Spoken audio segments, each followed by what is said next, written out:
Sabiedrībā lielāka agresija, protesti, nesaprašanās cilvēku starpā, spēcīgāki karu uzliesmojumi, zemestrīces.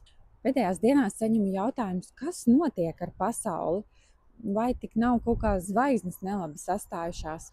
Un jā, patiešām tā arī ir, ka tagad no 20. aprīļa līdz 30. aprīlim kulminācijas laiks tā saucamajam lielajam krustam debesīs. Ko tas nozīmē?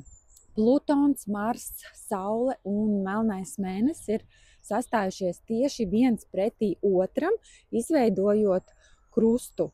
Un šāda te konfigurācija var izraisīt iekšēju nemieru, sajūta, ka kaut kas slikts notiks, bailes no nākotnes.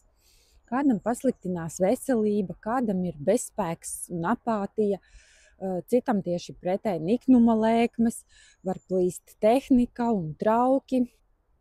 Ko darīt? Svarīgākais ir izvairīties no visa veida riskiem.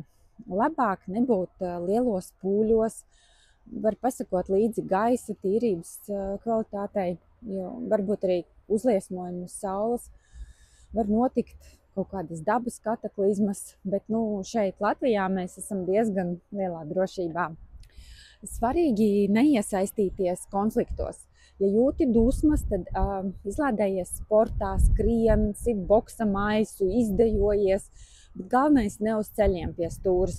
Lūdzu, esiet ļoti uzmanīgi satiksmē, esiet iecietīgi viens pret otru, jo dzīvība tomēr ir vissvarīgākais. Interesanti, ka tieši šajā periodā nomira Romas pāvests. Es to redzu kā simbolu, ka vecā pasaule, vecie likumi un tradīcijas aiziet un jaunas enerģijas ienāk. Viss sāks pamazām notikt pēc citādākiem likumiem. Cilvēkiem mainīsies vērtības, laime tiks mērīta nevis ar sociālo atzinību, panākumiem un naudu, bet ar iekšēju mieru un saticību. Vārdu sakot, turiet rokās savas emocijas, neatbildiet ar agresiju pret agresiju, nesastrādājiet muļķības, jo viss, kas tagad notiks līdz aprīļa beigām, ir svarīgs un varbūt liktenīgs.